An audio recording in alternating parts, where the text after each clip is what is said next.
Hello guys! Welcome to my channel. So, ganito yung ating attire ngayon kasi it's winter season na. So, malamig na dito sa Saudi Arabia. So, gusto ko muna mag-shoutout sa lahat ng mga viewers out there, sa lahat ng mga new subscribers, at sa mga luma na din natin ng mga subscribers. So, thank you sa inyo lahat. And shoutout Hatobs Boy from Mindanao, Consuelo, Misamis Oriental. So, shoutout sa inyo.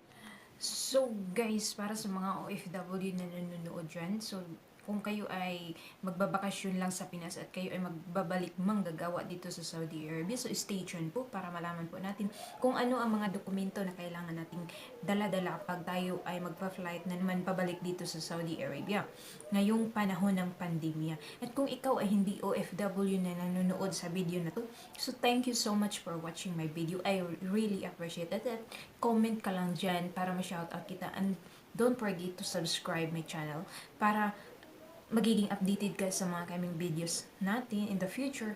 So, pakiclick sa notification bell. And don't forget to like and share my video para din naman makatulong tayo sa mga kapwa nating mga OFW.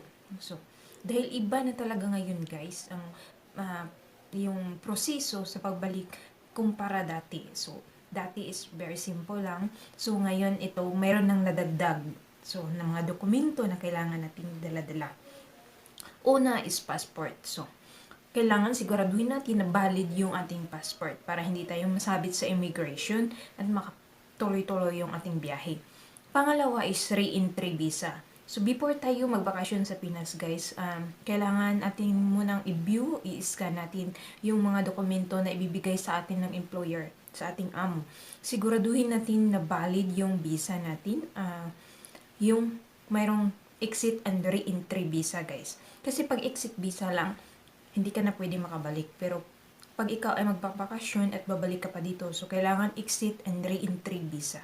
So pangatlo, kailangan valid yung ticket mo. So hindi expire yung ticket, valid yung ticket. So ayan, yung pangatlo is ticket.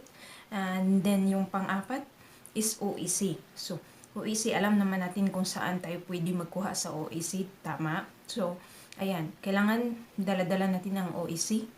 And then, makapagkuha tayo sa OEC, pwede tayo magkuha dun sa UWA or sa branch ng POAE. Saan man malapit sa ating lugar. So, PCR test. Ito yung nadagdag guys, PCR test. So, ito yung swab test. Kasi ang bansang Saudi Arabia is requirements ito sa lahat ng mga expatriates na returning expats sa bansa. So, hindi tayo makapasok sa bansang Saudi Arabia kung wala tayong PCR test. Ito ay requirements guys, PCR test. This is 72 hours galing ng yung pag-test ninyo, pagkuha ng result ninyo. So, pwede tayo guys magpa-swab test. Makukuha lang siya within 24 hours sa PAL. Sa PAL, Philippines Airlines Center. So, pwede tayong magbayad lang tayo ng 4,500 pesos. So, makukuha na natin ang result ng ating swab test within 24 hours. So, mabilis lang siya. And, kailangan natin mag-register sa Tawakalna at Titaman application. So, i-download natin ang apps ng Tawakalna at Titaman application. Tawakalna at Titaman application. So, mag-download tayo guys ng Tawakalna at Titaman application.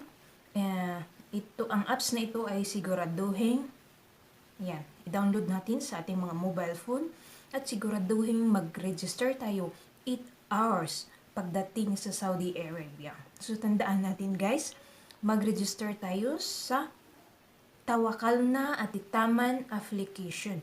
Kasi dito matitrace nila at mamamonitor nila ang mga expats, returning expats sa bansang Saudi Arabia. Kung sino yung mga bumabalik na mga expatriates. So, thank you so much for watching guys. Sana mayroon na naman kayong natutunan. At kung mayroon kayong natutunan guys, please don't forget to subscribe and hit the notification bell para magiging updated ka sa mga kaming videos natin in the future.